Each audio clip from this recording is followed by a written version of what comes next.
You've probably heard that famous Joseph Beuys quote, "Every man is an artist." It's this really empowering idea, right? That all of us have this creative spark inside. But what if I told you he said something even more radical? Something that suggests a massive revolution in how we see each other, hiding in plain sight. Well, today we're diving into a forgotten quote that might just change everything. So, let's set the scene. It's 1983, we're on a live TV broadcast in Austria, and the topic is art or swindle. Joseph Beuys is one of the guests, famous felt hat and all.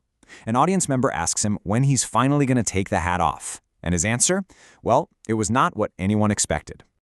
He says it should come to the point where man himself becomes the work of art. Just let that sink in for a second. He's not saying he's an artist. He's saying he is the art. And he's not just talking about himself. He's suggesting that all of us should become works of art. I mean, really, what does that even mean for us? It's one thing to say we can all make art, but to say we can all be art, that's a whole different ballgame.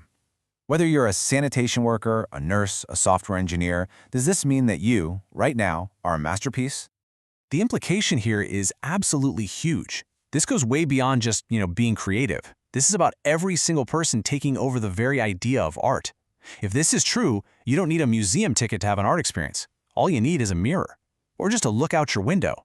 Suddenly, the entire world becomes a gallery. Now, this whole idea might sound like it came out of thin air, but it was actually the logical next step in a journey that art had been on for almost a century. Artists had been pushing the boundaries of what could be considered art for decades, really setting the stage for Beuys to make a statement like this. You can trace it all the way back to 1913. That's when Marcel Duchamp famously put a urinal in a gallery and called it art. Boom. The focus shifted from something made to something just found. Then, you fast forward to the 60s, and artists turned the camera on themselves. Tim Elrics literally exhibits himself as the first living artwork, and Piero Manzoni goes around signing people, turning them into living sculptures. So you see, Beuys' idea is the ultimate destination of this trend. This status isn't just for a few special artists, it's for everyone. Okay, but wait. If every single person is a potential work of art, that raises a massive philosophical problem. It completely flips the script on the whole artist-artwork-viewer relationship we're all used to. This really is the million-dollar question. Who's the creator in this new world? If a person is the art, who gets the credit? The source material we're digging into actually lays out three pretty fascinating possibilities. Let's break these down. First up, possibility A. You, the person looking, are the artist. The creative act happens in your mind the second you decide to see another person as art. You're basically a conceptual artist. Then there's possibility B. The person being the art is also the artist. Their entire life, every choice, every action is their creation. And finally, possibility C. The artist is just gone. The art is there, but there's no single author. It just exists to be experienced, which kind of forces us all into this constant, open conversation about what we're seeing. To really get to the heart of what Beuys was saying, we actually have to get a little nerdy and look at the specific German words he used, because there's a really subtle but crucial difference in the language that changes the entire meaning. Okay, so Beuys used the word Kunstwerk, which translates to artwork. But here's the thing. A Kunstwerk is a finished object. It's static, like a statue. And to call a person a Kunstwerk kind of risks turning them into an object, right? A much more powerful way to think about it is with the word Kunst, which just means art. Kunst isn't a thing, it's a process. It's dynamic, it's alive. So to see a person as Kunst is to recognize their living, breathing, changing nature, not to put them on a pedestal like a statue. But here's the twist. In that exact same 1983 interview, Beuys kind of seemed to walk back the most radical version of his idea.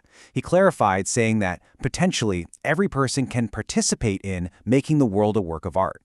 Now, that sounds a lot more like his classic everyone is an artist idea. So, what gives? Was the revolution called off before it even started? Well, maybe the revolution wasn't called off. Maybe Beuys just let the idea out into the world and it took on a life of its own.